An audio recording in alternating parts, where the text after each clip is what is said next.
Well, good evening, everybody. How has everybody's Monday been? I'm wondering.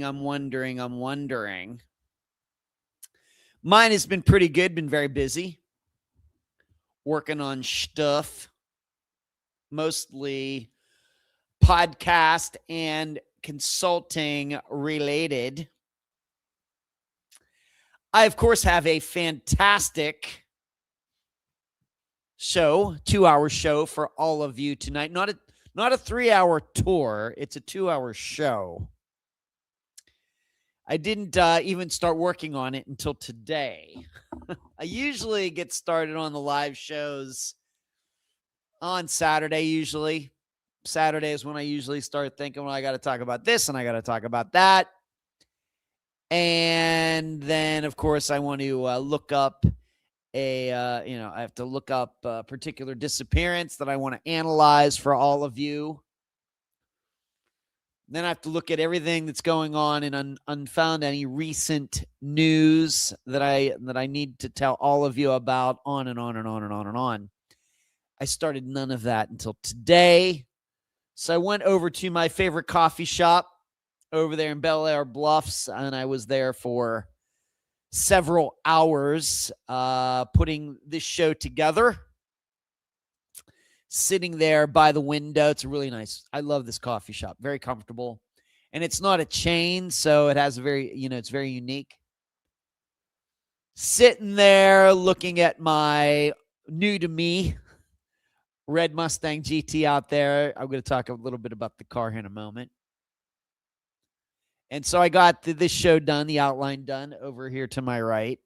I do not do these shows off the top of my head because that's crazy. And then I also worked on the consulting website, added a media request page from scratch using ChatGPT today. I use Bluehost for that website, and ChatGPT took me step by step on working on it, so I don't have to pay anybody, and I love that. So that's kind of been my day. Did my singing today. Was at the gym today. So a very productive Monday. I expect tomorrow to be productive as well. So who's in there and here so far? And then I will continue on. Charlie, what's going on? I guess you're back in Colorado. Glenn, good to see you. You are missed from the think tanks. I'm here to tell you, Glenn. Hello from Michigan. Lisa, look at you. How is your son's finger doing? D, what's going on with you? LaFord, spectacular to see you. And good evening, Charlie. What's going on, nephew Charlie? So as you are watching tonight, I don't think I ever forget to pass this along. Please give this a thumbs up. Please give the show a thumbs up. Like it, share it, subscribe to this YouTube channel. Maybe we'll get to 20,000 subscribers this year. If you'd like to support Unfound and what we do here, patreon.com/Unfound podcast. You can also find Unfound on PayPal. You can also contribute during the live chat by hitting the super chat button there. It's a variety of ways. You can also join the YouTube channel by hitting the join button below. Of course, it doesn't display on some applications. You can go subscribe on Instagram.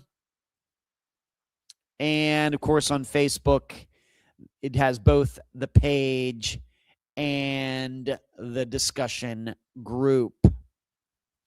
Also have the website, theunfoundpodcast.com. You can find all of the episodes there, but also some of the accompanying media. There's any map videos that I did, any pictures, anything like that can be found on each individual page for that particular episode.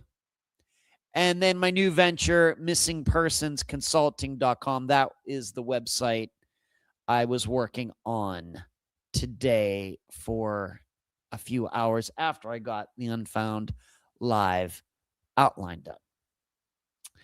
As you can see up there in the title for Unfound Live for March 30th of 2026, I do have, those are the topics that I guarantee I will get to before we are done tonight. I want to discuss the disappearance of Rachel Cooke. That's another one of these disappearances where seemingly, allegedly, the woman or young woman, girl, went out on a jog or a walk, something like that, and never came back. I've covered a few of those so far, one of them being Tara Calico a while ago, and then another one was in Wyoming. Remember, the woman, experienced runner, had gone somewhere to scout out what was going to be a 5K race, and she never returned. Well, this is allegedly what went on with Rachel Cooke in Texas some years ago, and I've known about her disappearance for quite a while. I don't think I've ever tried to contact her family. I don't think any of my assistants have either. So I'm going to take my best shot at what happened to Rachel. And some people, a guy did admit to killing her, but then took those words back. I'm going to look at that as well. Also, you're looking at that word Johatsu. What is that? Well, that's been something I've been meaning to talk about. I keep forgetting, but I will get to it tonight. And then recently, right here in my home state of Florida, a guy who had been on the run, he was missing, I guess, he was on the run from the law, was discovered here in Florida. And he was a fugitive living not necessarily off the grid or anything, but he managed to avoid law enforcement for 12 years. I want to take a look at that story, but I also want to take a look at what could be the defining qualities of somebody who maybe not necessarily is on the run from the law, but somebody who, had walked out of a previous life and is now living a new one. So I'm going to take a look at those, how we might in our everyday lives, how might we identify somebody or be suspicious of somebody who might be living a new life and is actually a missing person somewhere in the United States or wherever. I'm going to give it a shot. Lisa says, my son is almost healed. Thank you for asking. You're very welcome, Lisa, man. That is spectacular. Glenn says, I'll get back to the think tank hopefully soon. Yeah, Glenn, you are missed. Okay, and then, of course, I have a lot of unfound news that I did not put in that title as well. But what has gone on since we all got together last Monday? I hope all of you had great weeks. I did. I've put about 350 miles on the Mustang since I got it last Monday morning. I can't believe it's been a week. But really, the only highway that it has seen so far is when I drove it back from Port Charlotte. All the driving since last Monday has been on surface streets with stop signs and red lights, cruising around, really getting comfortable shifting gears. And certainly to say, since last Monday, that has greatly improved. And yes, if you don't know, the car is a manual transmission, a 6-speed. Although it hasn't seen, I don't think it's been in six gear this entire past week. I don't think so. Because like I said, that's really the gear that's meant for highway driving, getting up to 60, 70 miles an hour. And I just haven't been there. So I've really just been cruising up and down Gulf Boulevard. Of course, went to trivia, have gone up to some coffee places and things, but all very local. And I have just taken a couple nights where I just went and cruised around for 20 minutes. Just kind of went down Gulf Boulevard, made a big circle, and just shifting gears, downshifting, upshifting, and getting very comfortable with it. And like I said, I think that I'm getting much better. One big issue with the car right now is the tires, I can tell, are not good. I've already ordered new ones. They're not here yet. The tires on the car are 8 years old, and you can tell. The tread on them is fine, but they're old.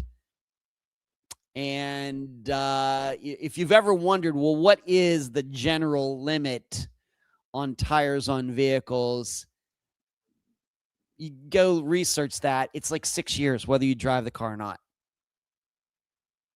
About 6 years is when the experts say, yeah, it's about time, because at that point, remember, the tires are made out of it, technically, an organic material.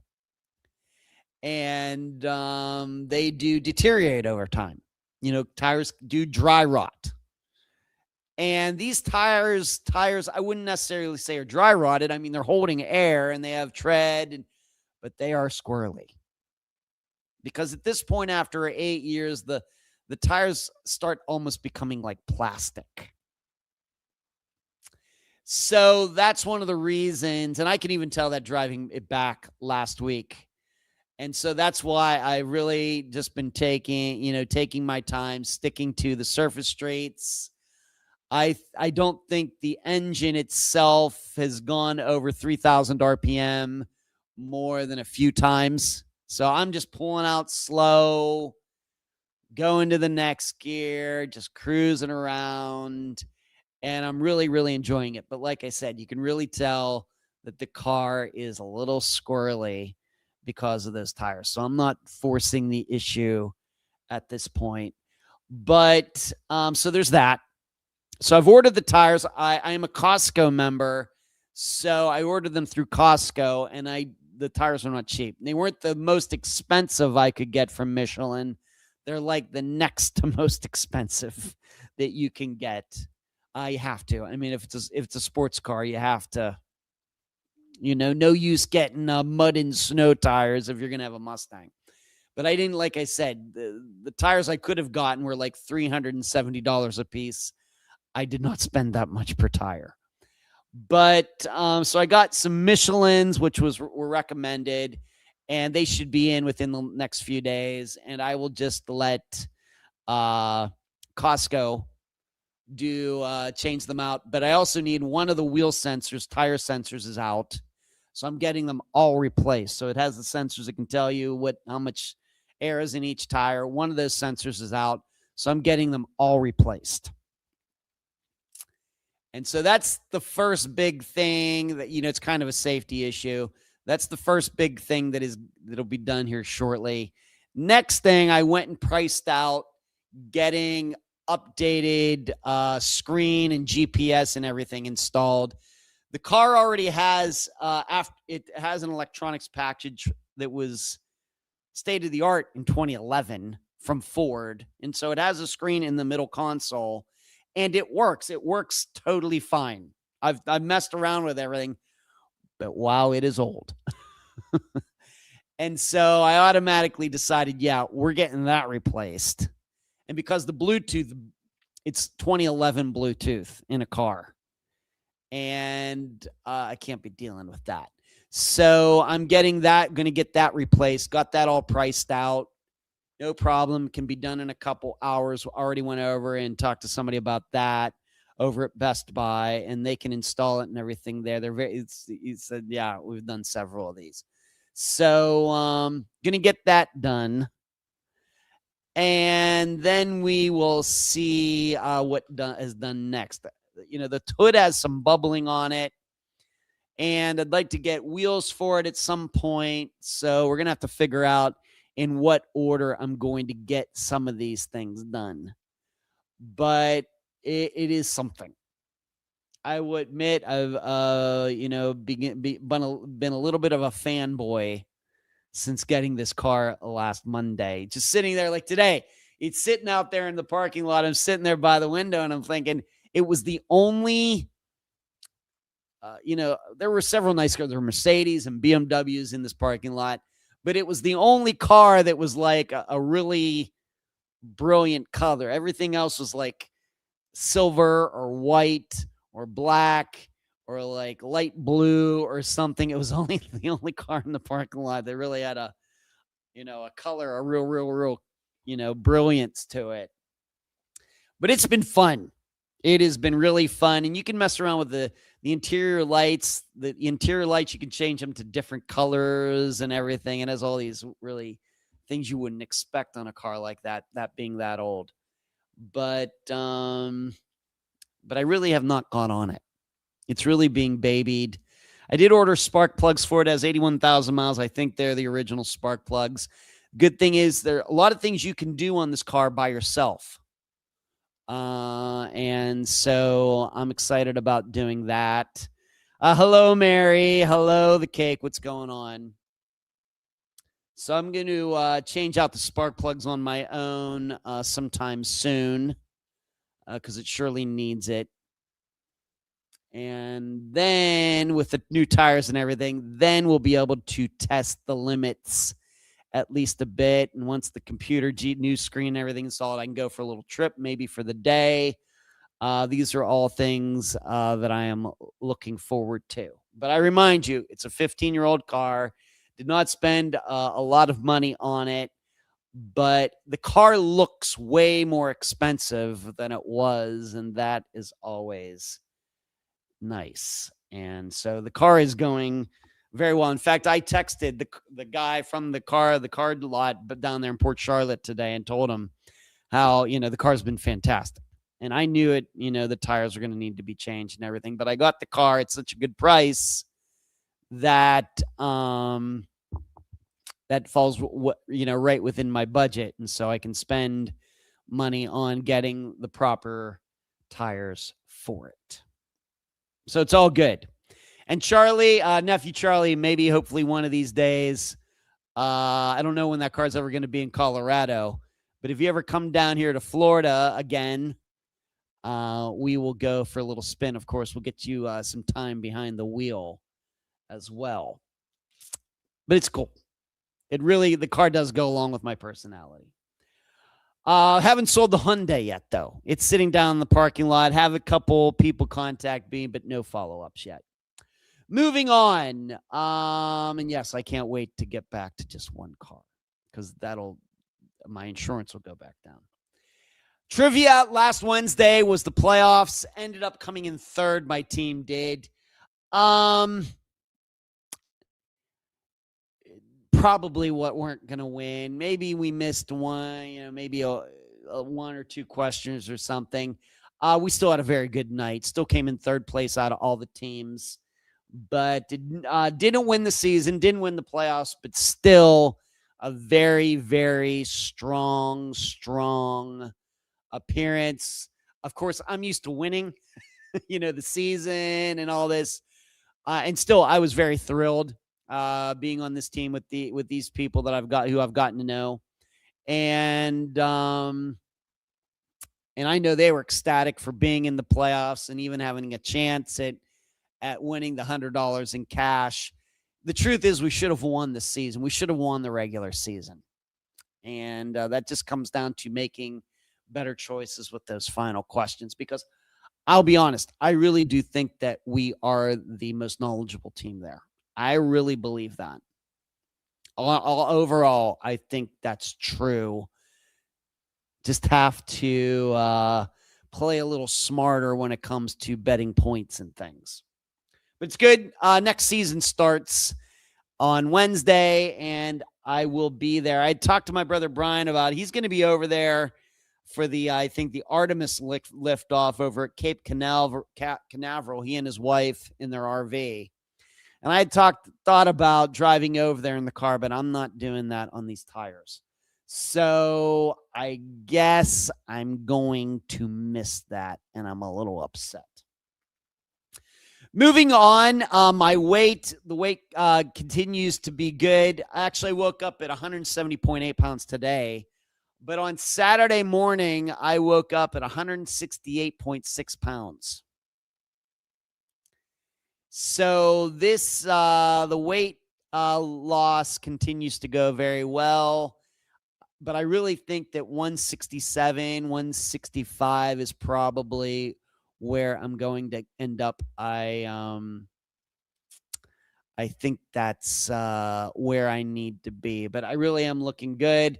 I can see in pictures from last summer, like when I went up to see my dad last summer, and we took this group picture with my friends who are all brothers, and another guy, musician, was in. It was like 4 or 5, 6 of us all in the same picture.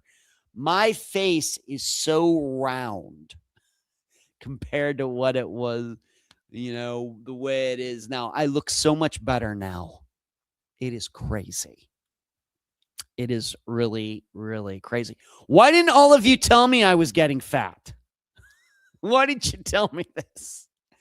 So it felt really good. And some of you know that on my Facebook page, my personal Facebook page, I put a new main picture up there that was taken yesterday. And I did that picture myself, and it looks really good. I was very, very pleased with it. And that is actually the headshot that I'll be using for the media page at missingpersonsconsulting.com. If you're wondering, I'm also going to use that picture. I might switch it up a little bit for my profile that I'm putting on a musician's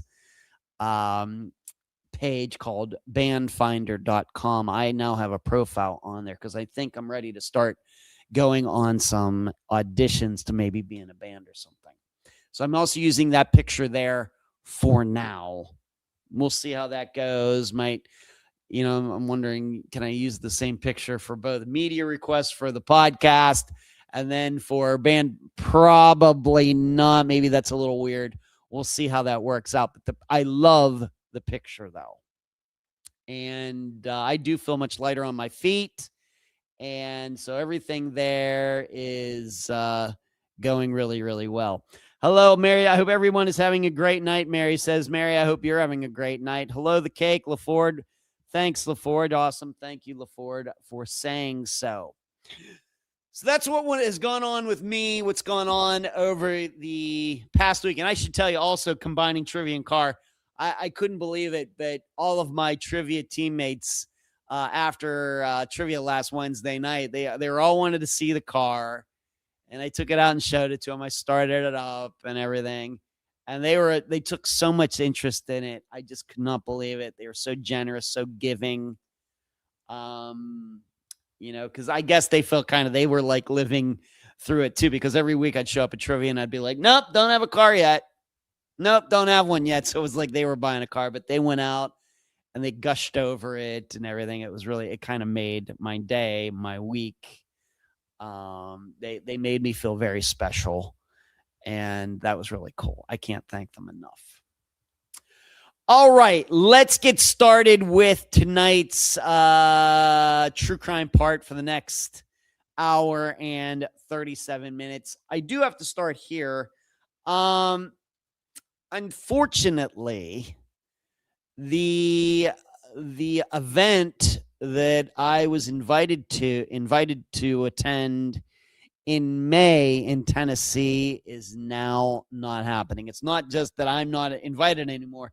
The event is not taking place. The woman who was running it, Sheila, called me last Thursday. We talked last Thursday. And it sounds to me like she was getting screwed over by the venue. As I said, when I was announcing it, telling all of you about it, that the event was supposed to take place at Middle Tennessee State University. But she was getting, I don't know how much I can say about this. Let's just say that the school was getting evasive on some things. I'll just leave it at that. And she was getting a little nervous that I think she thought she was being painted into a corner because they were being evasive. And what would happen, just for example, if they changed the terms of the contract, or they started asking for some money as it got close to the event and everything. And so she just had a bad feeling about it. So the event has been canceled.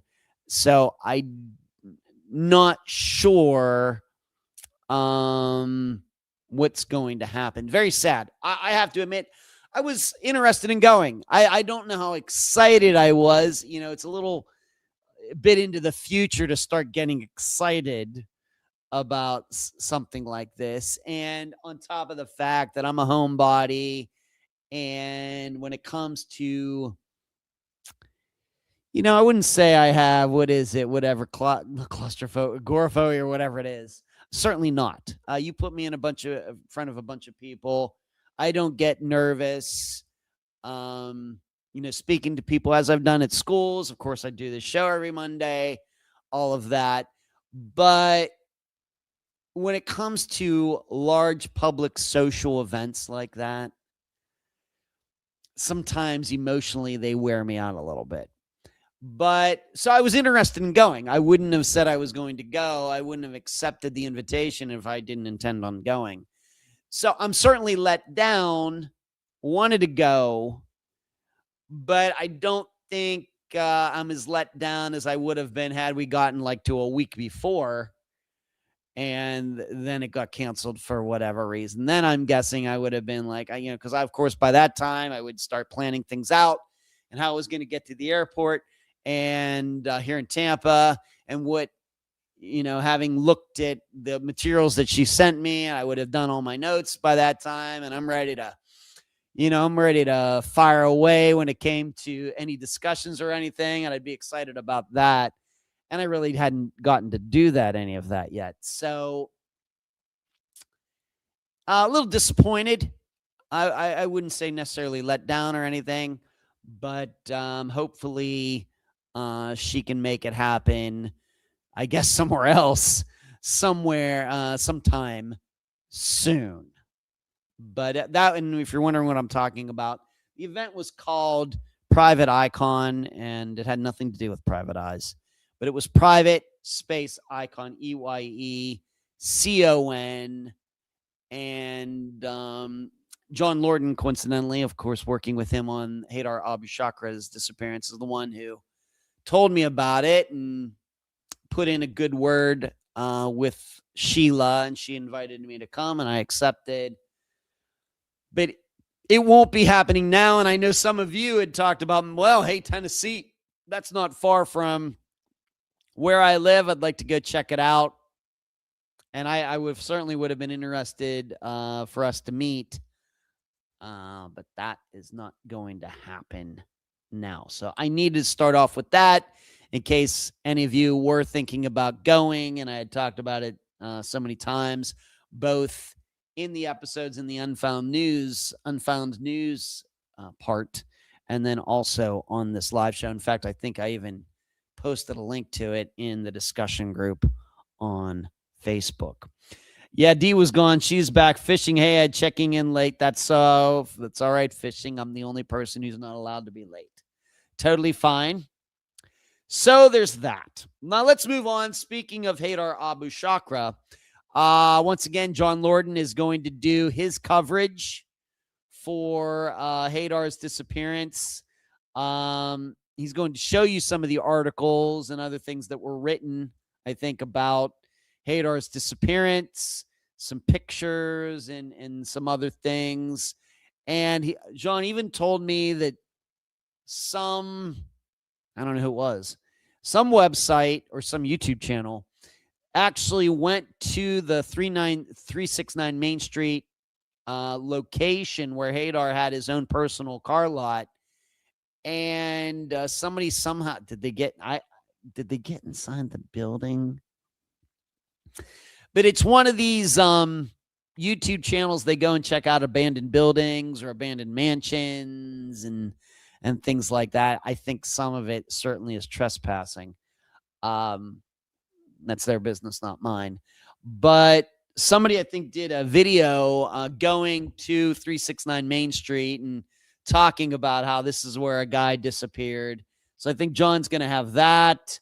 John also has the very short call that I conducted with the bail bond company. You'll probably get a kick out of that. I don't think that call was more than a minute, but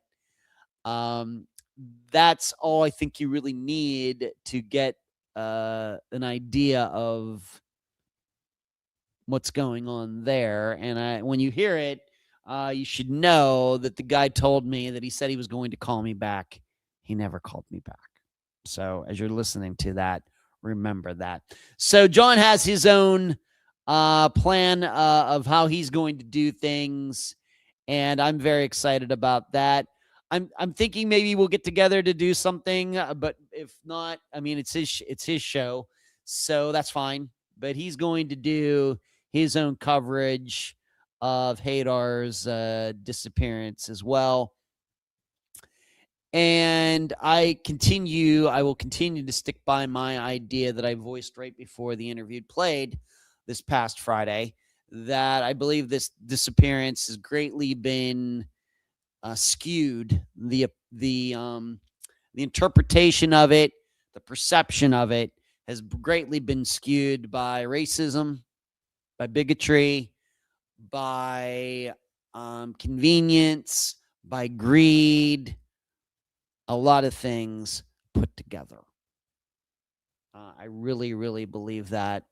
So, and John and I have talked about it. Whether he's going to talk about that in his side of it, I don't know. Totally up to him. But I will stick by what I said in my own episode. So be looking for that. I'm not sure if John's coverage is coming out this week or not. I think that he said it was going to be early April. I didn't write down what date, but he said it was going to be early April. And I know all of you know who he is. I don't know if any of you are regular listeners or viewers of his work. I'm sure most of you know who he is and have partaken in at least one or two things that he's done. So I don't think I have to explain to any of you who John is and the great work that he does over there. But if he sends me an early link or something, I will surely try to get it to all of you. Moving on, another important news, and of course, being that we're almost into April, we have another update episode coming out in April. You know, we do those every 4 months. Well, this will surely be included in that, but I need to go over it now. You remember, it seems like yesterday, but back in maybe 2023, 2022, we covered the disappearance of Douglas Crawford. This is a disappearance out of Vinton, Louisiana. And the story was that he was at some little hotel or campground or something like that. And something went on, and the people witnessed him running off, never to be seen again. And, there's suspicions. Is that really what happened? And I had made the prediction on Patreon that this did not seem like a foul play disappearance to me, even though I think that his family thought that. I did not. Once again, after so many years of doing the podcast, you kind of get a feel for these things. We have a lot of disappearances that are like this, and then we have a lot of resolutions that are out there like this, and we know most of the time it is not foul play. And I'm here to tell you that Douglas's remains were found in the woods not far from where he was last seen. I think they were found by accident. Now, why they got missed? Now, you should know, I did speak to the guest for that episode, and I should have written down her name here, and that is my fault. But before I go any further, let's make sure I get that right. Hold on just a moment. The funny thing is I remember her last name, but the first name is escaping me just for a moment. Let's pull that up. Oh, my goodness. But yes, his remains were found not far away from, where he was last seen. And as the guest brought up, this seemed to be in an area that had been searched before, and of course she is suspicious of that. I am not so much. Of course, this is, once again, you do this enough, you hear things like this, and you start to kind of get a feel for it. And certainly some of these probably are missing persons cases, or at least foul play in which something maybe illegal happened and people are lying and covering for each other and, making cops, run all over the place like chickens with their heads cut off. These things happen, but I didn't think that for Douglas's, there it is. Katrina Primeaux, Primeaux, and that is his daughter-in-law, Douglas's daughter-in-law.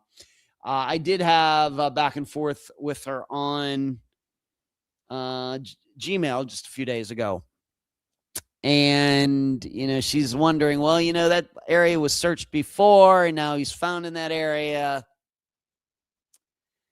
As I told her, that's not uncommon. It's just not.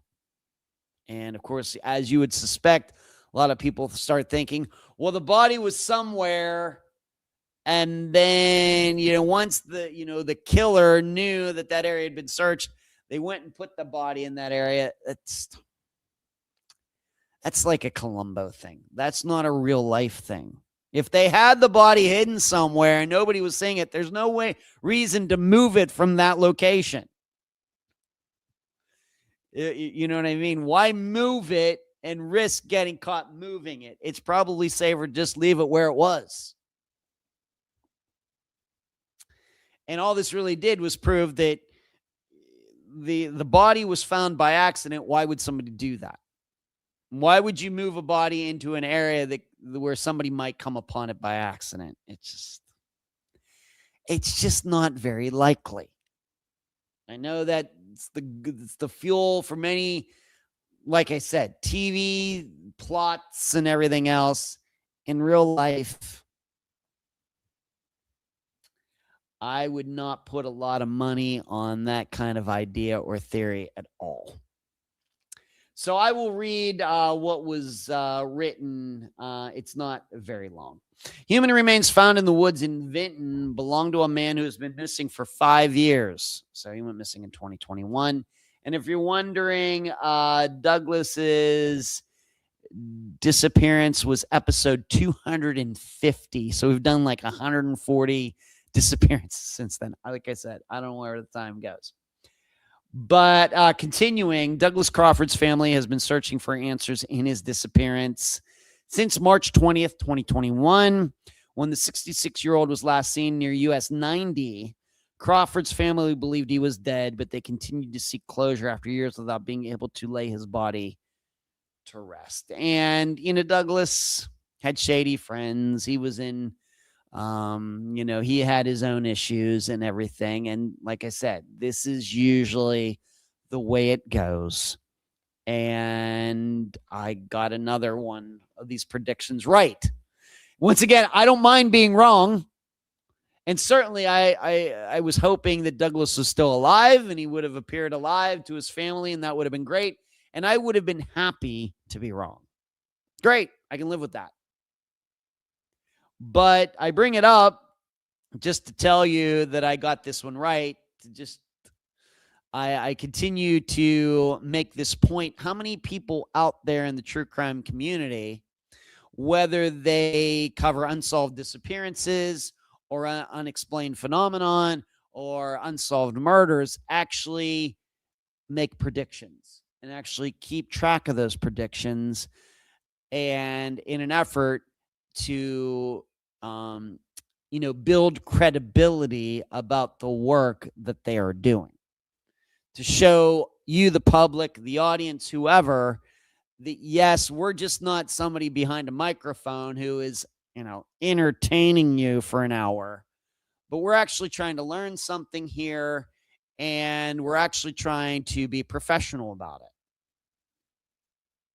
And the way I look at the work I've been doing here for almost 10 years, it's no different than how you would gauge an athlete. Well, what's the guy's batting average? What's the quarterback's completion percentage? How many touchdowns does he throw compared to how many interceptions? We do these things because this is how we gauge whether people are good or not. Right? And for me, it's predicting resolutions to disappearances. And this is another one that I got right. And I will continue to say my prediction rate is about 90%.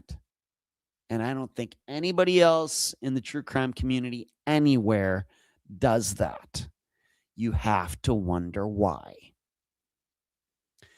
But Douglas is deceased. Rest in peace, Doug. Like I said, just didn't think it was very likely that this was foul play. But I will probably go into it a little deeper once we get to the update episode, which will air a month from now. Some other Unfound stuff. Finally putting the Atlantic Missing Persons series together. Finally. I'm talking about it. Thought it was going to be last year. But because of FOIA stuff, Coast Guard stuff, things were dragging for a while. But finally, I got all the interview outlines done. And it is going to be a 5-part series. You are first going to hear from my assistant, Eric, who I gave this job to, I don't know, must have been in 2024. So we're going to talk to him. I'm going to talk to him first, how this all came about, his initial impressions. And then, kind of go over the generalities of, the disappearances of Angela Angela Westbury and Teresa Hickman, 2 young women who went missing from the Jacksonville area in 1984. We'll get into how Eric went about his business to start, his first impressions, complications he thought he was going to experience, because this is really something that he has been working on. I've really just been a manager of it. No different than when you drive by a road crew and you see all the guys with like the orange hats doing the work, and then there's the guy in the white hat watching them because he's like the foreman or whatever. I was the guy wearing the white hat. They're disappearances that I initially became interested in them, and I've actually spoken to Teresa Hickman's parents years ago. In fact, her father is now deceased, and I've spoken to Angela's sisters and everything. But at some point I was like, Eric, want to give this a shot? And he ran with it. So we're going to talk to him first. And then I'm going to interview 2 of Angela Westbury's sisters, Anita and Denise. And then I'm going to interview the Coast Guard investigator who is now responsible for their disappearances and who has turned up a ton of information. And I'm telling you, what you're going to hear in that interview is going to be a lot of information about these disappearances that has never been made public. And in fact, when I found out about some of this information, of course, starting last year, maybe during the summer or something, I was like, wow, man, did I not know a lot about this disappearance, even though I thought I did. So we're going to put the spotlight on all of that. And of course, it's still interesting to me that nobody really has dug deep into these disappearances in the true crime community. And then we're going to have an episode where I want to bring Tony Schwark. Remember, that's a disappearance that's already been featured on Unfound. He went missing on a boat with another guy right there in the same area where these women went missing. And so we're going to revisit Tony Schwark's disappearance. And I think that the Coast Guard investigator has had a chance to talk to Tony Schwark's family. So that'll all tie in together.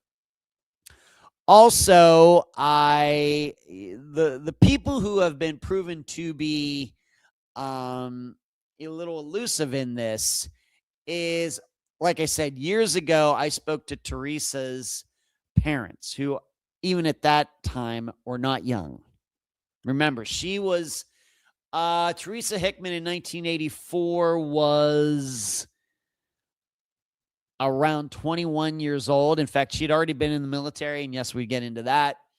So she was born in 63. So how old, her parents? Her father is dead. I think he died of cancer. Her mother is old, but she's like my dad's age. Is she up for doing an interview? I don't know. But she does have two sisters. And the Coast Guard investigator, I think, spoke to one of them, but pretty much the sister didn't want to have. I mean, she was, I think, helpful. She, of course, had nothing to do with the disappearances, but I think she just didn't want to have anything to do with it. Well, what the Coast Guard guy didn't know is Teresa actually has two sisters, not just one. And so I've reached out to this other sister. She's on Facebook. And I'm hoping that I can make that happen. Maybe. I would certainly like to get Teresa's family's side of this. Certainly going to get the Westbury side. In fact, I'm going to be interviewing Angela's sisters next Monday. And then once that's all done, so maybe 6, if I can reach out, if this one sister gets back to me, maybe it'll be 6 episodes total.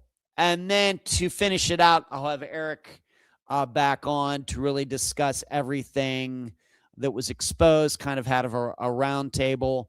Maybe I might, who knows?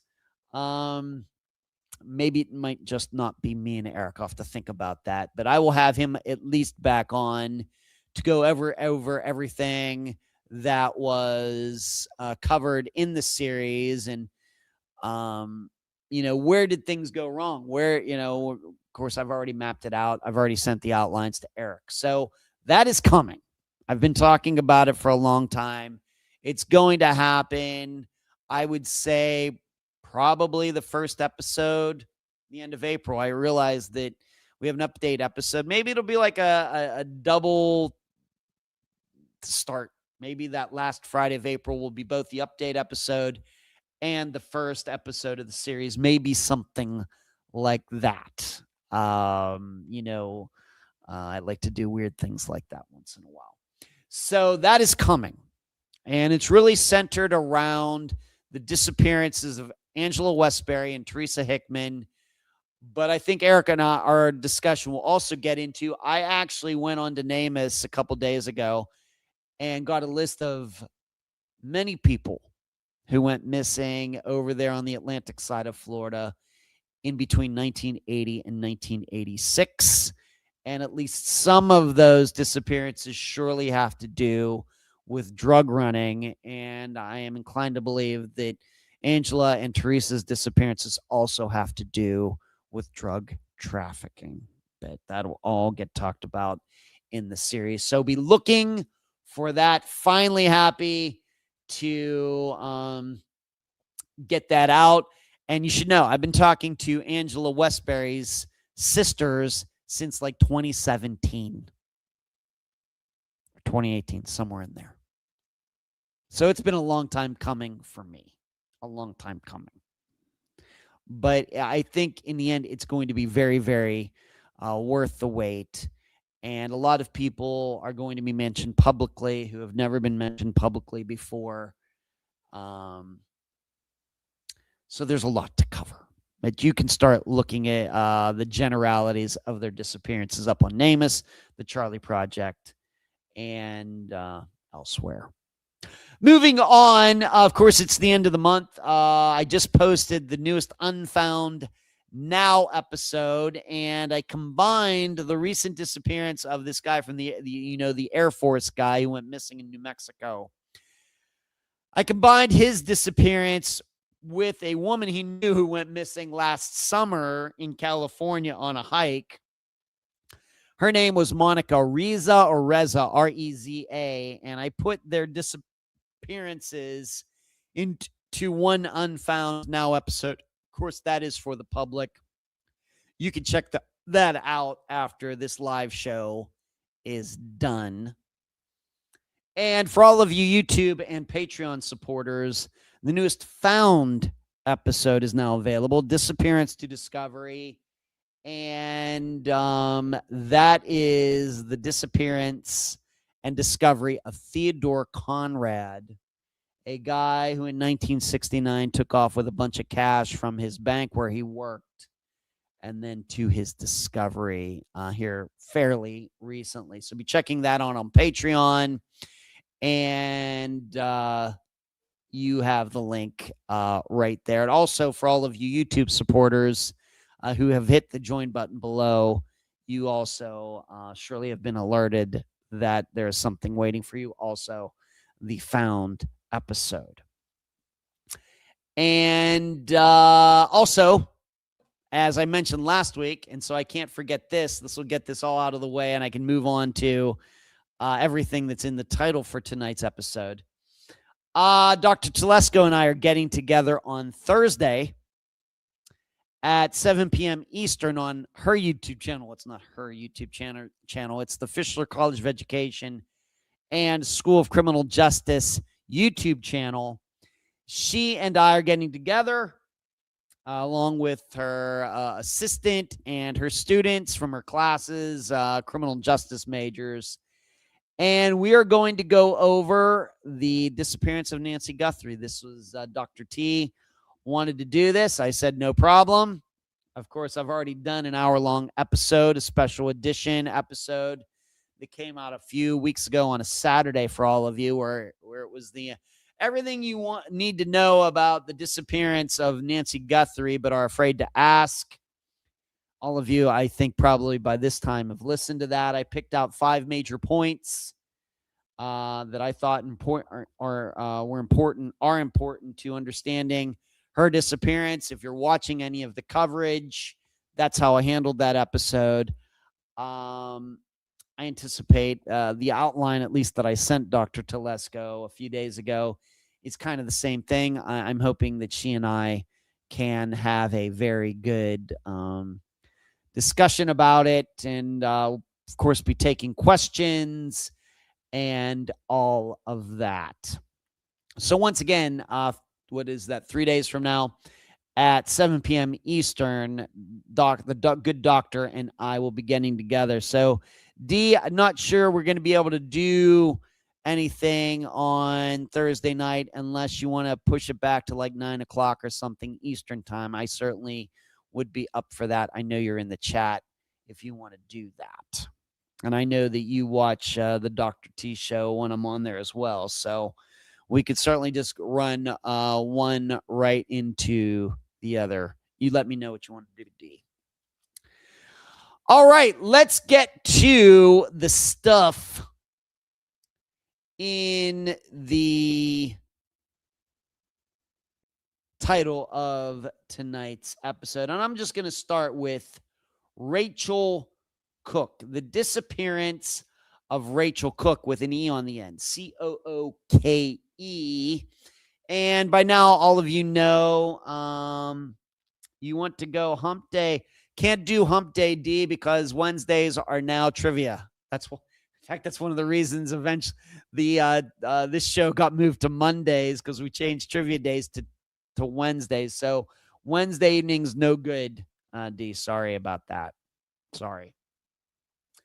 But for Rachel Cooke, you know how I do this. I'm going to go through the details of her disappearance. I am going to add on some things maybe that aren't in these particular paragraphs.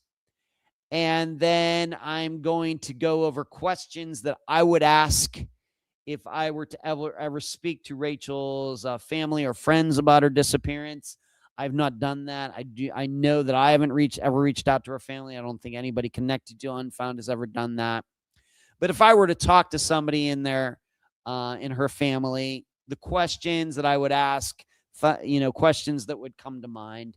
And then I'm going to do my analysis, and then I'll give you my best prediction, my best idea about what happened to Rachel Cooke. All right, let's get started.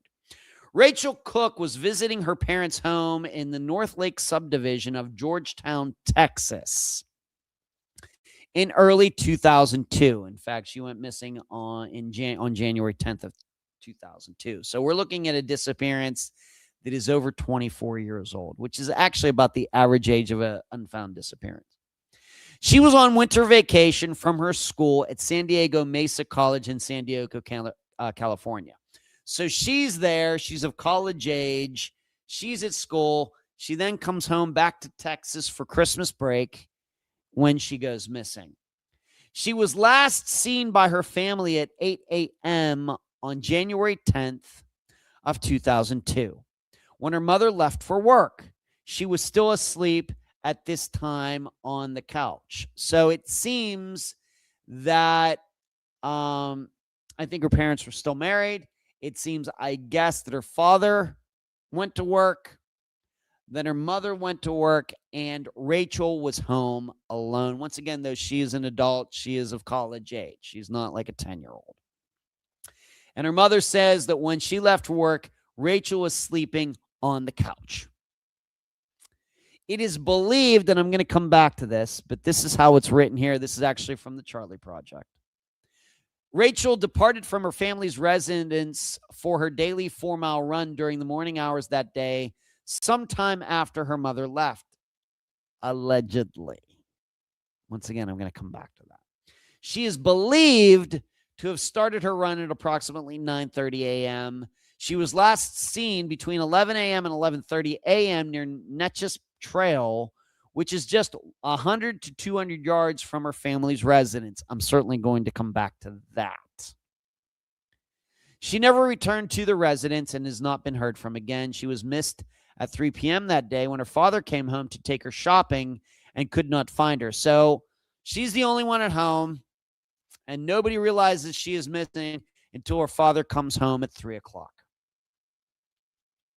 Witnesses told authorities that an unidentified male was driving a late model white or blue Chevy Camaro or Pontiac Trans Am with white or black stripes along the hood and the trunk in the area of Cooke's disappearance. He was reportedly speaking to another female jogger at the time, not Rachel, another female jogger. The man is described as being in his late teens to early 20s with slicked back black hair. He had a dark complexion and may have been Hispanic. Some witnesses reported seeing a man inside the vehicle, which traveled along Navajo Trail and turned southbound onto Neches Trail, Neches, if you're wondering. Sketches of the unidentified male are posted with this case summary. Some witnesses claim to have seen 2 men inside the car. Authorities are also searching for information concerning a white pickup truck that was seen in the North Lake subdivision on January 10th. The vehicle may have had a wide, dark-colored stripe along its lower portion. So we have 2 white vehicles, both with stripes, but one is a truck, one is a car. Witnesses stated that the sports car and the truck stopped along the road to speak to the jogger, once again a female jogger, a different female jogger, shortly after Cooke's disappearance. A sketch of an unidentified male reportedly seen near the female jogger is posted with this case summary. Investigators announced that one of the possible unidentified witnesses contacted authorities voluntarily 1 week after Cooke vanished. The individual was cleared of any involvement in her disappearance. Then in August 2006, so 4.5 years after she disappeared, Michael Keith Moore confessed to Cooke's murder. A photograph of Moore is posted below this case summary.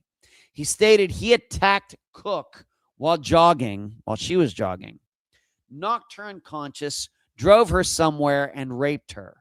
After murdering her, he wrapped her body in a tarp, weighed it down with rocks, and threw it into Matagorda Bay. So that's where these paragraphs ended. Now, for me to just continue with just some notes, let me do something here. Let me make this a little bigger. All right.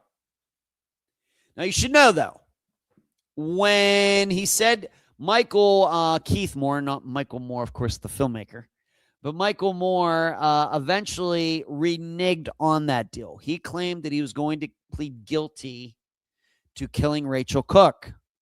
But when it actually got into court, he eventually reneged on everything, and he said he made it all up just so he could get preferential treatment. Because once they thought, he was going to reveal where she was and everything, they started kissing his butt, and we know how this works. I've talked about this before, that my general attitude, of course, I'm not a police officer. I've never interrogated some criminal or anything, but my attitude toward criminals who start talking about disappearances, none of them should ever be believed. And this is once again proven true with Michael Keith Moore, who said, yeah, I did it. Yeah, I did it. Here's what I did. Here's what I did. But when it really, really, really came down to it, he said, nope, I didn't do it. Made it all up. So what I'm also saying is that he is the only person, despite these sightings, these identifications, these cars and everything, nobody's actually ever been charged with anything. Nothing has ever gone to a jury regarding anything having to do with Rachel's disappearance. And in my opinion, Michael Keith Moore doesn't look anything like the sketches from the witnesses who said they saw guys in the area. My opinion, you can go to the Charlie Project and elsewhere to decide that for yourself. Okay? So they thought they had the right guy, and then they didn't have the right guy because he said, no, I didn't do it, and got a lawyer and everything else. Now, you may remember a couple things. Like I've already stated with Tara Calico, who went on a bike ride and never came back. And she and her bike are still missing. And you might also remember that Tara Calico allegedly was the young woman or girl in the picture with her hands tied and tape over her mouth, along with a little boy. Remember that photo? And I actually talked about Tara Calico's disappearance. I analyzed it some months ago right here on this very live show. It's going back a few months now, at least. But also you might remember that I covered another disappearance somewhat like this, where a woman seemingly went on a jog, and that was Amy Bechtel, Bechtel, in Wyoming. You might remember she was working part-time, or she was a member of some gym, and they were going to be sponsoring some 5K run. Because she had running experience, she said, you know what, I'll help you out. I'll go check out the route, the course in some park or national park or local park or something. And she went missing during that. Her car was, of course, parked there, but she was never seen again. And I analyzed her disappearance. But it's also important to realize, if you were to just do a general search on Google, people who go missing while being on walks or going for a run, many. I wouldn't say it's the number one kind of disappearance in the United States, but it certainly does happen quite a bit. All right, it does. So when we look at Tara Calico's, although she was on a bike, Tara Calico's disappearance, Amy Bechtel's disappearance, and now Rachel Cooke's disappearance. These all happen to be women. It happens to men too, for sure. In fact, I have it written down here. There's a very well-known disappearance from Alaska. Michael Lemaitre, Lemaitre. I guess that's French or something. Michael Lemaitre or something like that. He disappeared during an actual race. Not, he wasn't out just running for exercise or for the fun of it by himself. He was actually in a race in Alaska and disappeared.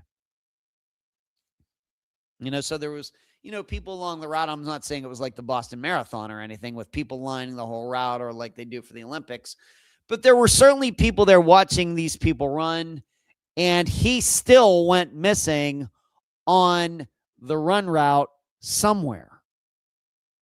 So like I said, you have to keep this in mind when you think about this kind of disappearance. Of course, we also have Suzanne Morphew, who allegedly went missing on a bike ride. Well, we now, there's all the reasons in the world to suspect that's not what happened. In fact, her body, of course, was found buried somewhere else, nowhere near where she would have been riding her bike. I know all of you know about that. Now, regarding this car and truck, I couldn't find any information that they were ever located, although it did say in this write-up that one of the unidentified witnesses did end up contacting authorities, and this individual was cleared. All right. So now that we have all of that out of the way, what are questions if I were to have a consultation, if her family were to go to missingpersonsconsulting.com and sign up to have a session with me, what are some of the things that would be of concern to me? What are the first questions that would come off the top of my head? Well, we have to remember that Rachel wasn't living at home anymore. She was actually in California going to school, and she was back for Christmas break, which is what, like 3 weeks to a month. This is something to remember. And so even so, I would want to know, well, while she was home during Christmas break, what was her daily pattern? Was she really going for these runs every day? We have to remember this is January. This is Texas. A lot of Texas gets cold in the winter. A lot of Texas gets snow. Was she able to go on these runs every day, or was she just when she felt like it was every other day? I would really need to know a lot about her daily pattern, because it very well could be if she was home. Of course, we're getting to January 10th. That means she was home for a few weeks. It could be a situation where if she was going the same route every day at the same time, that some stalker, some predator could have been established that, noticed that, and was waiting for her, certainly. But I think it is important to remember she wasn't living at home anymore, and that she was only there for a few weeks. And did she always go at the same time? Was it always the same route? These are things that would be very important to me in analyzing this. Were there any men in her life? Of course. Did she have a boyfriend in California at school? Of course, she could be single. I really don't care. She could be a lesbian, bisexual. I really don't care. But was there anybody in her life, specifically any men? And did she have some guy, if she's going back to Texas, to her hometown, was there some guy or men that she was still friends with? Did she have an old flame that was still there? Certainly would want to know some things about that, especially if they were dating and she went to California for school. How did this guy feel? How did he feel about that? Did she ever go jogging with others? Or, was this the only time that she went jogging by herself? And I'm going to get back to this jogging thing. Hello, Charlotte. What's going on with you? Where you been? Good to see you. It's been a little while, Charlotte. Where you been? Good to see you. How familiar was she with the area? For example, of course, my dad does not live in the hometown where I grew up. And so did her parents move after she went to college? When she went back and was, of course, staying with them for these weeks, was this the home? Was this the town? Was this the neighborhood where she grew up? Or was it somewhere else? How did she choose that route? She's going on these jogging, going for these jogs. How did she choose that route? Was this a route she used to use when she lived there as in high school? This is all very important to me. What I'd also need to know is, given that there were witnesses saying that there was another female jogger out there, other female joggers were being talked to. Well, were these other joggers ever located? Was it ever established who these women are or who this woman was? Did she see Rachel jogging? Don't know. Not in the records anywhere. Not surprised that it's not in the records, but we just don't know. But if they're going to say there were other females out there, or just even one woman out there jogging that morning, then I want to know who that is. And did this woman see Rachel jogging? Anything going on in her life? How was she doing in school? Was she depressed? What was her general emotional demeanor? What, if she had roommates there in California at that school, how did they say she was doing? I'd want to know about that. What was she otherwise doing over this Christmas break besides hanging out with her family and going jogging? Did she go to a New Year's party? Was she getting together with friends, going out? What was going on with all of that during these weeks at home? These are all important points. I need to know all of this stuff to, make a good, make sure the analysis is worth it. And you should know Michael Moore, going back to him for a moment. Of course, he said that he put her body in a tarp, weighted down, and threw it into Matagorda Bay. Well, of course, I think that he's BSing everybody, but just in case, did anybody actually go check this out? What was Michael Moore doing in January of 2002? What was he doing with his life? And would it be possible to throw something into Matagorda Bay? I've not looked it up on a map. And it not be seen? Could somebody do that without being seen?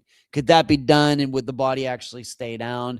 You know how I feel about this. Even though going back to Tad Tobias, I was really surprised when he said that, bodies of water are the most common place the bodies are found. That's not my experience. But just in case, did anybody bother to go check and, see if Michael Moore could have been telling the truth, just in case? Of course, this is 2002. I don't think that social media is going to be relevant, even though the internet did exist. Certainly, cell phones existed. 2002 is a year before I got my first modern cell phone, although it was not an iPhone. iPhones didn't come out to 2007. Or an Android phone.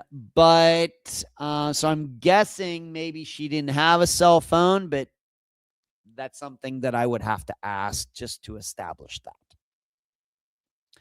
So those are the questions. Those are topics that I would cover with her family in a consultation. So, but I don't have answers to those questions. So I have to do my best with what has been presented. And I did read some actual media articles written at the time. You can imagine this disappearance got a lot of attention in the area. So I did use newspapers.com to, take a look at what was being said at the time. I also took a look at what has been said since. And let me get some of these things. Rockford, Le Maitre is indeed French. It means master. Never heard of that disappearance, but you piqued my interest in both cases. Well, that's my job, Rockford. Yeah, he went missing during a a 10K run or marathon run, half marathon run in Alaska. Charlotte, I've had a bad cough, but it's getting better. All right, Charlotte, just wondered where you've been. D, yes, it was not Facebook, but there was another one that was called, yeah, well, MySpace was out, but I don't even think MySpace existed in 2002. Maybe it did. Somebody can go check that. So here is my analysis. I'm going to start with this. In my opinion, despite witnesses and everything else, and despite the belief that she was running and jogging and everything, really there's no proof that she went jogging that day. There's no proof that she went running. The fact is, when her mother left, she was still sleeping on the couch.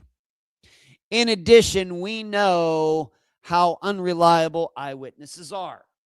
In addition, as far as I can tell, this white truck with stripes and this white Trans Am or Camaro with stripes, these cars have never been tracked down.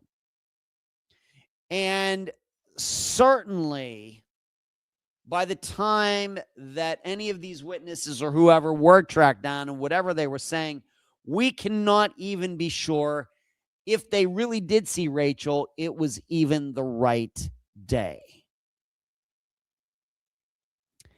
And as best as I can tell, this is the biggest mistake that police make in disappearances like this. Too much is taken as fact. Oh, well, the eyewitnesses said it was the right day. Must be right. This is the wrong way to do this. Absolutely 100% the wrong way. What I would tell any police officer that would talk to me in a consultation about these types of disappearances is that you just have whatever eyewitnesses say. I know you need to talk to people. I know you need to ask for witnesses to come forward. I know you have to, take every tip. I know you have to search down every car that, some eyewitness says he or she saw, but you should do it all with a bunch of cynicism. And really the healthiest thing you can do in a disappearance like this is to always keep in the back of your mind, there's no proof she actually went jogging. Even though she might have done it 10 days in a row before this one, and it seems like she had established a pattern of going out and running, that doesn't mean she went out that morning. Unless you have reliable video that's properly dated and timed from that date, and she goes running past a school that has a video system or a bank like an ATM or whatever else, or a convenience store, something like that, like we had going back to Crystal Morrison, where she was actually seen in that convenience store, that Shell store, right before she disappeared. Unless you have something like that, you don't take for granted that she went running. Of course, specifically in this case, Rachel Cooke. This is so important. So important. Yeah, you're right. MySpace didn't start to 2003. Yeah, I knew that it started in my later years at Star Trek, D. That's why I kind of was thinking, I don't think it was 2002. Yeah, there we go. August 1st, 2003. My birthday, I turned 33 that day. So this is very important. This is a very important part of the analysis. Also a fact, the witnesses could be wrong about the cars. In fact, one of the witnesses could be the perpetrator. If we are actually to believe that Rachel Cooke went running, it very well could be that the person who actually caused her disappearance is the one who came forward and said, oh, yeah, I was out that day. Yeah, I saw her talking to somebody in a white vehicle with black stripes or something, in a way to mislead investigators. This also cannot be ruled out. Just because a witness came forward doesn't mean the witness couldn't be the actual suspect. This is how cynical you have to be about all of this. All of it. Now, here is something that I and the weird thing is, this is kind of the same thing with Tara Calico. Going back to Tara Calico's disappearance, a witness, if we want to believe it, she was sighted hours. Now, she actually did go. People, there were people at her house when she left. So there's not much doubt about that. Although I do, as I stated back when I talked about Tara's disappearance, I actually think probably she was going to some guy's house, given the way I understand the timeline. But what was hard to understand about Tara Calico's disappearance is that some witness said, yeah, I saw her hours later, not far from her house. Headed back toward her house and very close. Of course, she never made it home. Well, it seems we have the same situation for Rachel Cooke, in that it is believed that she went running at 9:30, and then some witness saw her only 200 yards from home. Well, then did she get home or didn't she? Did she really go for this run or didn't she? Well, if she was seen only 100 or 200 yards from home, then what exactly happened? Somebody just happened to abduct her right before she stepped in her front door? See, this is what I mean. I'm not convinced I believe any of this. I certainly don't believe the sighting in Tara Calico's disappearance at all. That she was far, I don't, once again, people lie, people make things up, people get their days wrong. People think they're being helpful by lying, but they're not. I would throw that out too. In fact, I think what happened here, even though it says she left at 9:30, all I think that is police saying, oh, somebody saw her near her house at 11:30. And we know how long, she had been running in these past days. So she must have left the house at 9:30 to then be back so close to her house at 11:30. I think that's what happened. The problem is you can't believe this sighting. You can't believe the sighting at 11:30. You just can't be real about it. So I have it written here. Rachel, seen at 11 to 11:30, only 200 yards from her house. This would then mean she was on the way back from her run and she still went missing. Like I said, much like Tara Calico, I don't think this happened. I just am not convinced this happened. And we could go back to Leonard Derrickson. And of course, I've gotten to speak to his son, if you don't know. Once again, I'm going to keep what we talked about off the record. But I actually spoke to his son, who was the last witness to see his father. And I actually spoke to Leonard's, his brother. Great conversation. Once again, can't say what we talked about. But it wasn't, I didn't realize this until talking to them, that some facts about Leonard's disappearance are wrong. And I don't think they realized it until they started talking to me. So when it comes to Rachel's disappearance, I think it's the same thing. I think all of this sighting stuff, the white car, the white truck, seen at 11:30, allegedly left their house at 9:30, I think it has to all be thrown out and discarded. There's no proof she went running. Very important. But we also have to understand, like I stated earlier, that there's a lot of disappearances like this. Once again, just go to Google, just do a Google search. Person went missing during jogging. Person went missing during a walk. Person went missing during a bicycle ride. Happening all the time. And I'm not inclined to think that a majority of them are foul play. Certainly some of them are. Certainly women do get attacked jogging, like I talked about from a couple years ago, where that woman was jogging in downtown, what was it, Nashville, Memphis, wherever it was. It's 6 a.m. and some guy just came along and killed her. It happens. But I do not think that that is the majority type of disappearance. That's not the main likely theory for these types of cases. I just don't believe it. But here's what I also would say. Michael Keith Moore did not cause this disappearance.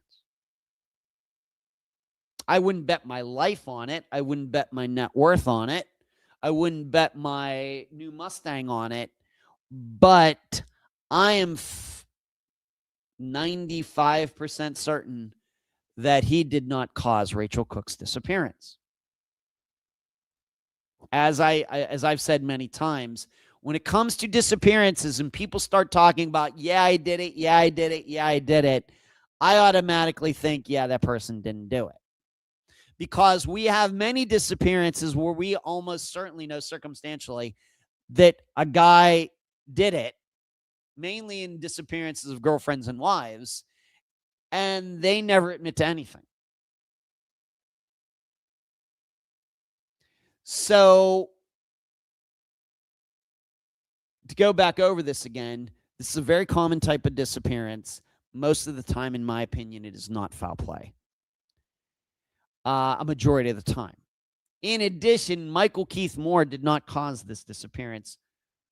Not totally sure, 95% sure. Lots of things can go wrong during jogging, and I'm not even admitting that I think that she went out and went for a jog. But even so, a lot of things, even for young people, can go wrong during jogging. Of course, somebody gets hit by a car and the person keeps driving. The person jogging gets knocked off. Like, of course, that happened to Stephen King. A few years ago, that happened to a couple of hockey players, brothers who got killed. They were honored at the Winter Olympics after the USA won the gold medal. They were honored in the ceremony. They got hit while riding bikes. These things happen. But also what happens, even young people can have health events during jogging. Young people, even though it's rare, can have heart attacks too and strokes and things like that. This is all things that we have to keep in mind. Now, of course, my other big problem is that with the witnesses is that were these these other female jogger or joggers, were they ever identified? We don't know. Now, certainly, if one of them has come forward and I just don't know about it and said, yeah, I remember that day. I was jogging around here and I saw this woman jogging and it was certainly Rachel. That might be more reliable to me than just some ordinary bystander looking out a window. Because people who do this, who are really into running, I am not, but I am into going to the gym. And I actually mark days that I go to the gym and what I do, and if it's a weights day or whatever else. That type of person might be better at remembering a specific day than just a casual observer looking out a house window. Once again, my insight into it. Let's see what everybody's saying. Rockford, it also didn't mean that all she did or intended to do was go running. Maybe she did something before or after. We need a timeline, not an assumption of a timeline, right? Rockford, same with Modafferi case, right? We have a dodgy sighting or two and some assumptions, but no reliable trail. Certainly true on that as well. And I have to say, Rockford, the more and more I think I know about disappearances, more and more I think that Kristen Modafferi just walked out of her life. We have to, you have to look at it this way. She's in North Carolina. She chooses to go to school in San Francisco. You might think about that. So for Rachel's disappearance, it is not clear to me that she ever went jogging. If I were to talk to her family and friends who are interested in having a structured consultation where we can go through these things, unless they give me hard evidence that's not public, like, oh yeah, we saw a video, something like that. Either there's a note, hey, mom and dad, I went for a jog or something along those lines. I'm not inclined to think that she went jogging. But I do think that, once again, given her age, given that she's back from college, and this is why I brought this up early in this conversation about people in her life, men in her life, or whatever else. If she was home for all those days and she was the only one there, and she knew that her father went to work and wasn't getting back till 3, and she knew that her mother just left and she's going to work and wouldn't be back to whatever certain time, I certainly could see her inviting some guy over to her house, because that's what kids do. That's what teenagers do. Ask me how I know. I could be convinced that it very well could be that she wasn't doing as much jogging as she was telling her family and friends. Very well could be. And that they leave, her family leaves for the day, and some guys she knew, some guy she just met, some guy, and maybe it wasn't even that he came over and they did adult stuff in the house. Maybe he came over and picked her up.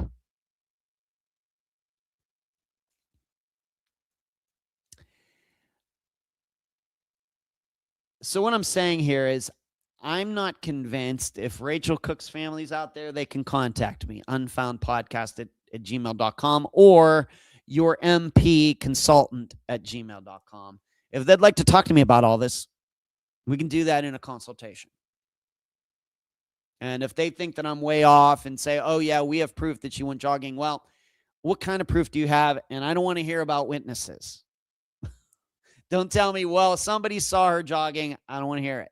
I just don't believe it.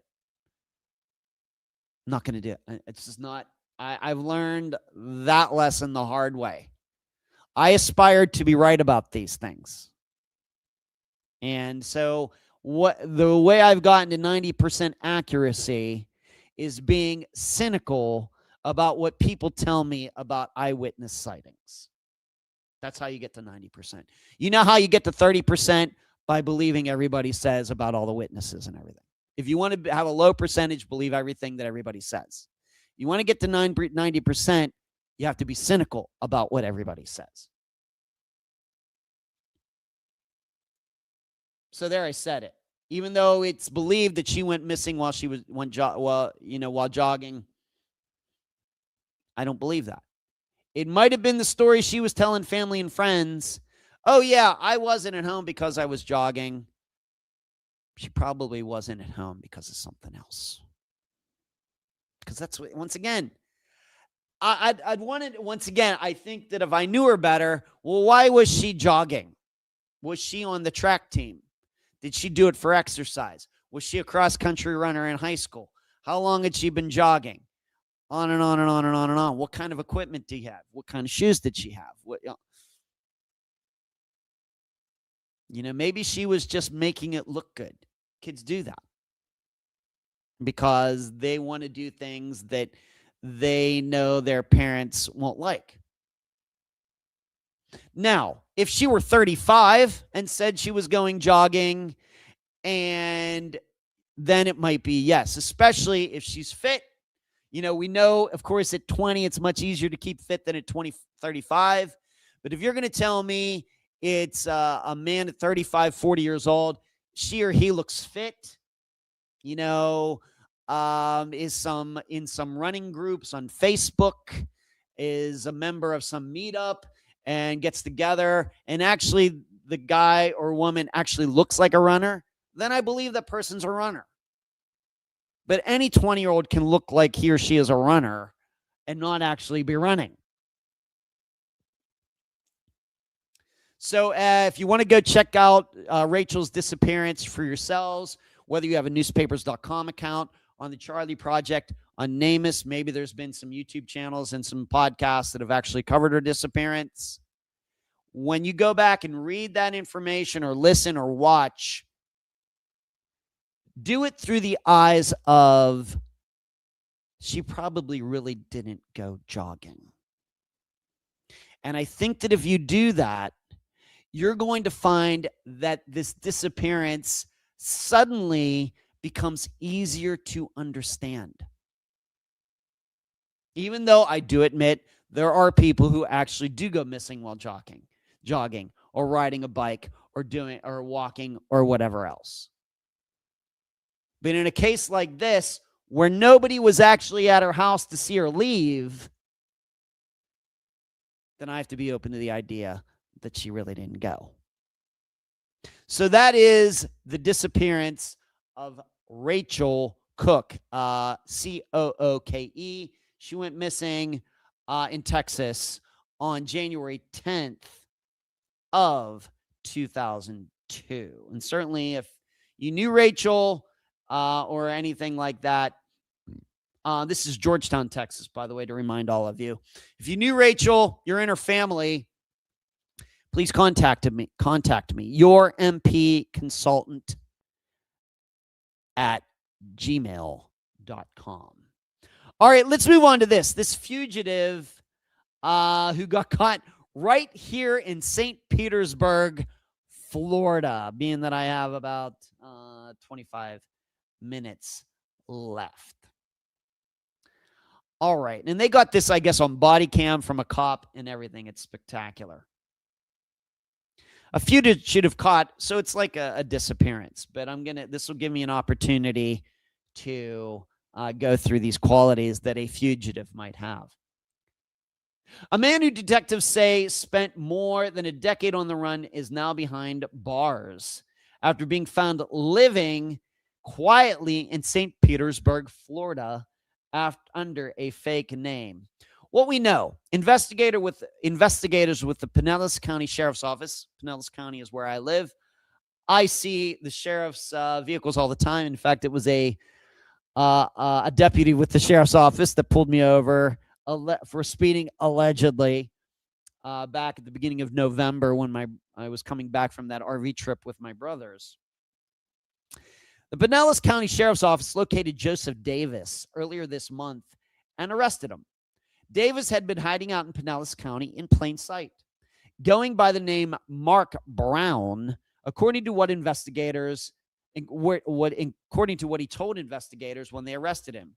For 5 years, he lived with a girlfriend who had no idea who he really was. He explained everything to her and to detectives, and it was all captured on a body camera. He said, "I'm sorry I put you through this, he said to his girlfriend, who appeared visibly stunned. She certainly did not know he was not really Mark Brown. Davis admitted the truth. Their entire relationship had been built on a lie. The backstory. Fox 13 first reported on Davis in 2021 when investigators in Volusia County were searching for him on grand theft charges. Detectives say he stole a ring worth more than $6,000 from one girlfriend, then used it to propose to another. Watch, you women out there, be careful out there. There are a bunch of Joseph Davises / Mark Browns out there. Be very, very, very careful. Eventually, both women discovered the deception and reported it, but by then, Davis and the ring had vanished. He vanished, and luckily he took the ring with him. Authorities say this wasn't his only crime. He also faces aggravated stalking charges stemming from threatening phone calls the women reported he made after he left town. His true identity was a mystery and he had given the women fake names. Eventually, investigators identified him as a fugitive from Oregon. He had been wanted there since 2014 for a hit-and-run crash causing injuries. What they're saying, Davis told investigators he managed to stay off the radar by keeping an extremely low profile. I don't get no mail. I'm on the run. I don't get no mail, he told the police. He said he didn't drive. He worked odd jobs as a mechanic, even interacted with police using his fake name. Have you had to give your name to a police officer, said one investigator. Yeah, I gave Mark Brown. That's all I gave him, said Davis. Davis's girlfriend appears stunned as detectives reveal the truth. I feel like you're not as shocked as you should be, the detective asked. I am, but I'm going to be sick, the girlfriend said. Big picture view. She said she didn't know how she was going to explain this to her son, who had lived with Davis for 5 years. She also said Davis had been a good role model for that son. Davis also admitted he always knew this day would come. I knew my destiny was coming one day, he said. Davis asked the investigators how they found him after all this time. They told him they couldn't share that information, to being cagey about it.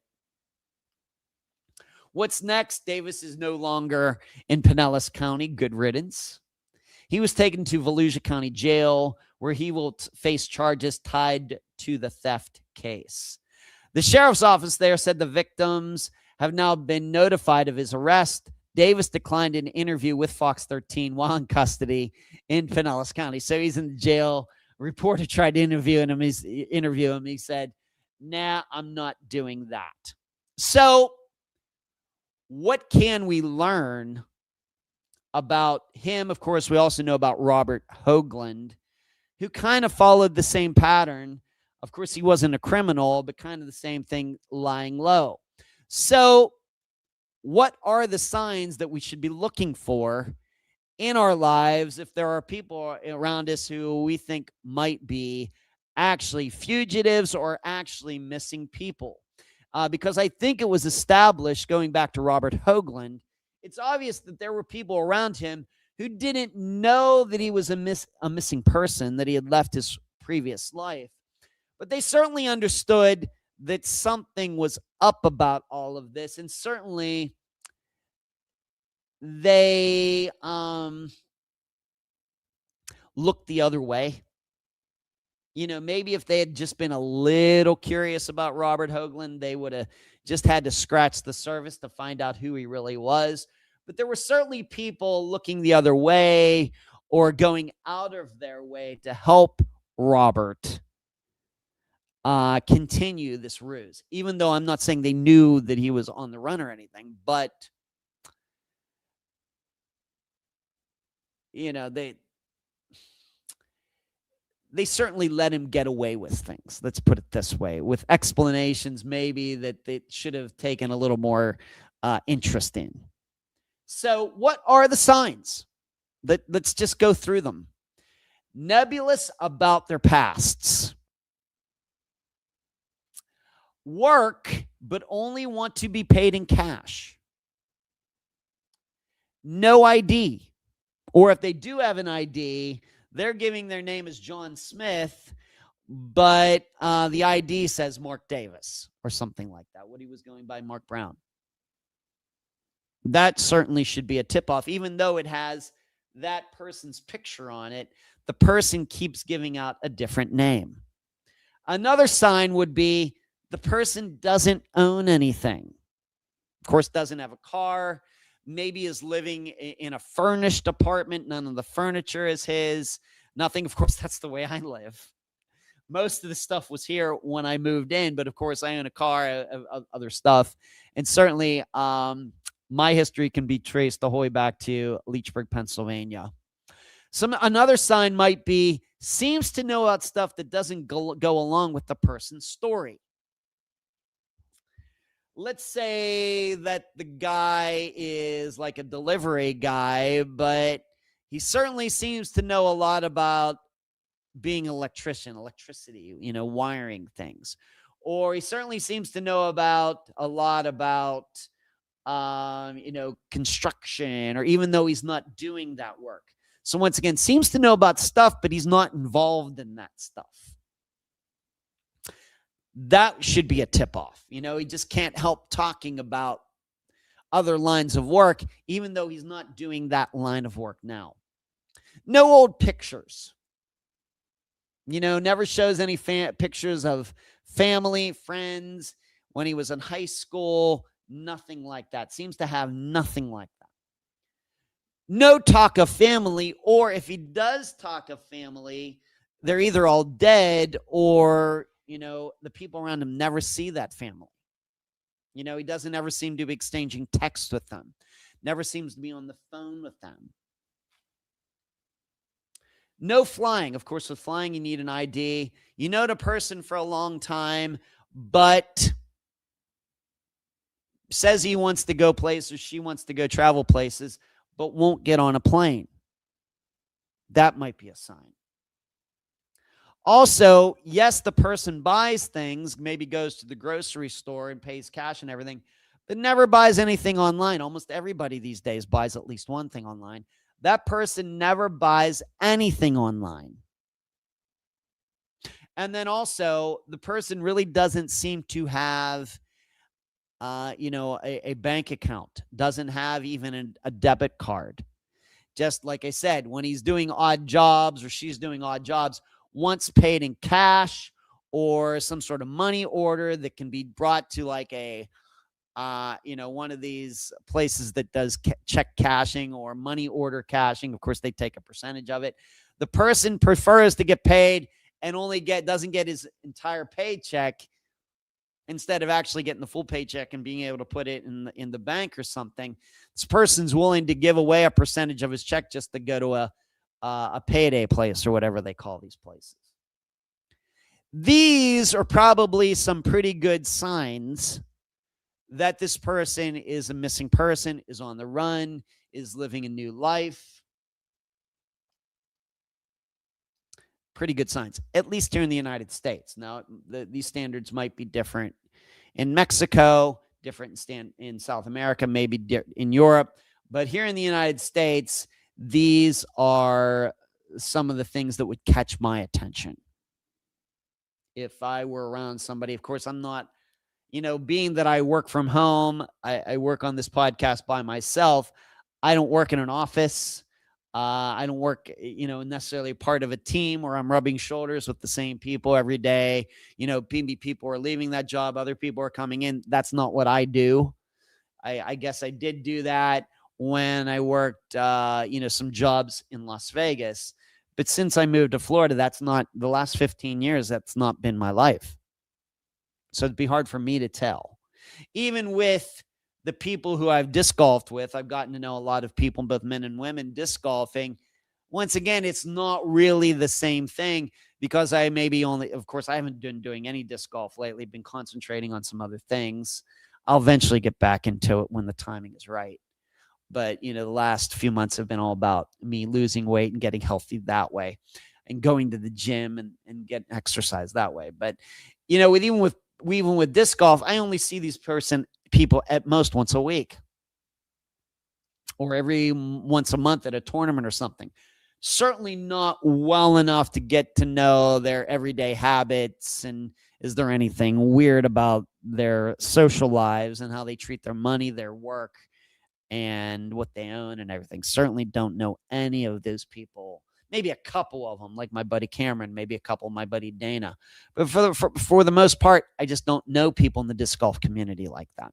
So you have to be around these people quite a bit, almost every day. I guess that would have to be in a work environment, unless you're like, you live in some apartment complex and you get to know your neighbor real well. And maybe the apartment complex has parties once in a while and you get to know some of these people and start hanging out with them casually.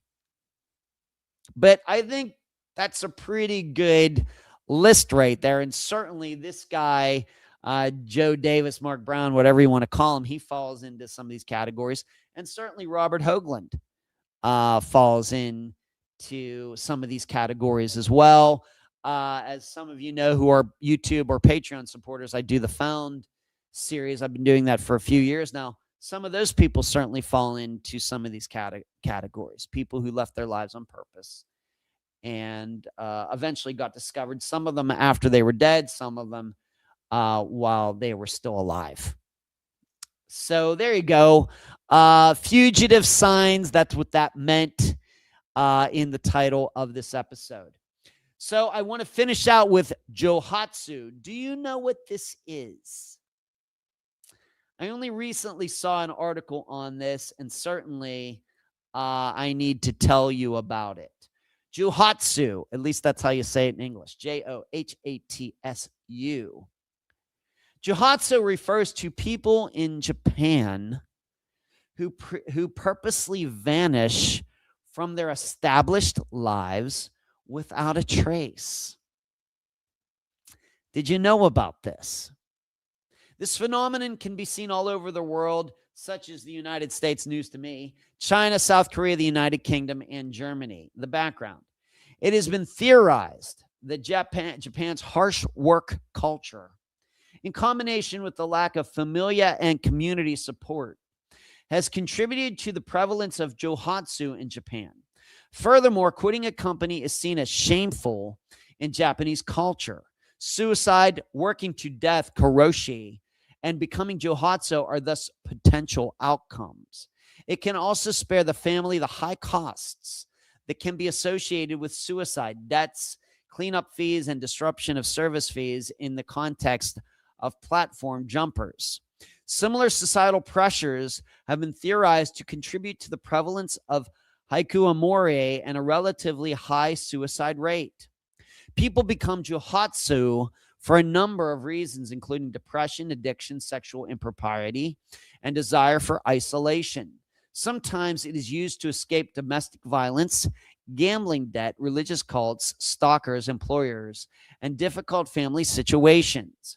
The shame of job loss, divorce, and even failing an exam can also motivate people to disappear. In some cases, becoming Johatsu is a way to have a fresh start. When they disappear, they can abandon their former residences, jobs, families, names, and even appearances. There isn't actually a Johatsu industry. The businesses that assist the Johatsu are often called Yonganye, midnight escape agents. That's what that stands for. These establishments are relatively accessible and have their own websites. One particular Yonganje can charge 50,000 yen or $450 up to $2,600 for its services, which depend on a number of factors. These factors include the amount of possessions, the distance, it is a nocturnal move, if children are included, and if the client is evading debt collectors. Sometimes people disappear on their own without the aid of Young and Jay. These are published guides. There are published guides that can help assist people become Johatsu. Detective agencies are sometimes used to find people who have become Johatsu. Sometimes people can be found spending time at pachinko parlors and cheap hotel rooms, and other times they can be found to have died by suicide. Sanye, a skid row in Tokyo that previously housed thousands of day laborers, is reported to be a place of hiding for the Johatsu. Kamagasaki in Osaka is another neighborhood where it is possible to live without an ID, and so is also favored. These communities are Yakuza strongholds, gang neighborhoods, since they have jobs that pay in cash. Often, especially in the setting of Japan's strict privacy laws, the Johatsu are unable to be found. More Johatsu court cases are civil cases, and personal data is not easily accessed. People will not interfere unless there is a crime or accident. So,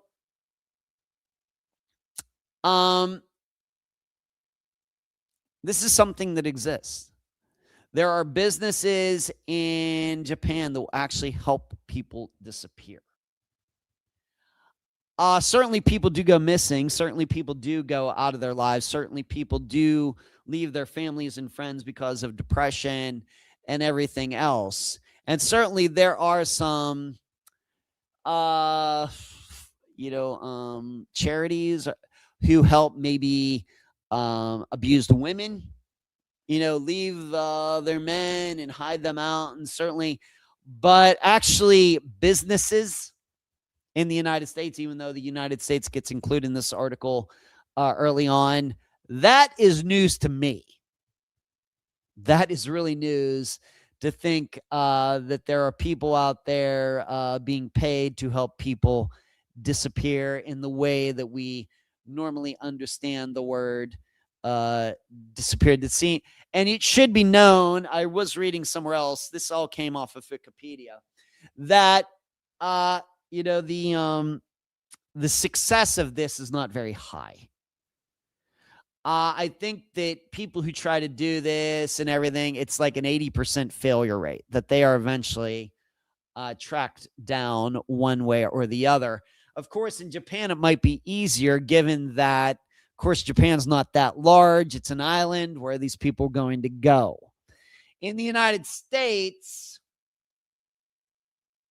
if you were to have something like that, maybe a business would be more successful at it. But as a person who's been doing disappearances for almost 10 years, it seems like there would be a lot of flaws in this. The first flaw I see, certainly these businesses would be in it for the money. And if they're going to take $5,000 to help somebody disappear, it also occurs to me they'll take $10,000 to, inform a family or friends or law enforcement, whoever else, where the missing person is. They're just in it for the money, so they'll happily take the highest bidder, I think. But it is fascinating. But what this kind of does, though, of course, what do we hear? Adults are allowed to leave their lives. And I think in general that is true. But what were to happen if we have to admit something? If enough people were to leave their lives and go off the grid or whatever else, it wouldn't take long before civilization in the United States or anywhere, it would be quick to break down. I mean, even looking at some of what's going on now at the federal government level in the United States, of course, the government shut down, whatever you want to call it. I'm not here to get into politics, but look at all the TSA workers not showing up for work, and look at the lines at airports. Look at all of the air traffic controllers, when they go on strike or whatever, and everything happens. Look at all of these different people. Now, they haven't disappeared. All these people are doing is they're on the picket lines, they're at home. They're not really missing, but look at just how something like that can cause some chaos. So when we start thinking about people, they're adults, they can leave their lives. Well, they have every right to do that. Well, is it really a right if everybody makes the same decision and it causes chaos? Is it really then actually a right? Because when we think about rights, of course, we think about freedom of religion. We think of course, freedom of speech and all of that, at least here in the United States. And everybody gets to do that. So is it really a right to just be able to disappear? Because if everybody were to do it, everything would fall apart. I think it's a very interesting question as a person who does this for work. And we're right here about the end. What are we doing this Friday? I haven't decided. I do have an interview that I already did. It could be this Friday, but I think I'm going to put it off maybe till not this Friday. So this Friday is April 3rd. Might put it off to April 10th. Might do a revisitation episode this Friday. It's Monday. It's early. And I'm going to also be, of course, doing interviews next Monday for the Atlantic series. I have another interview that I'm surely going to be doing within the next week or 10 days. So we got a lot of things going on. I'm just not willing to make a firm commitment on what Friday's episode is going to be. All I will tell you is that there will be one. And of course, I also need to keep in mind that John Lorden is, of course, going to be doing his coverage of Hadar Abu Shakra's disappearance. So there's that as well. That's kind of another Unfound episode, even though John's doing his own work on it. So just keep that in mind. So you'll be provided with something on Friday.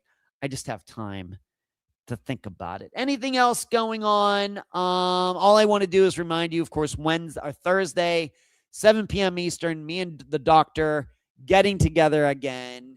If you haven't heard about Nancy Guthrie enough, you'll get a little more of it on Thursday evening. I'll try to make it new and interesting, as will Dr. Telesco, I'm sure. And so that's all I have for tonight. Once again, give this show a thumbs up, subscribe to this channel, share it, do whatever you got to do. Everybody keep your heads on swivels out there. Do not be a missing person victim. Do not end up on my podcast. Charlie, say hi to your sons for me. I hope you can make it down here to Florida soon, and we'll go for a spin in the red Mustang, and we'll do this all again next Monday night. See ya. Good night.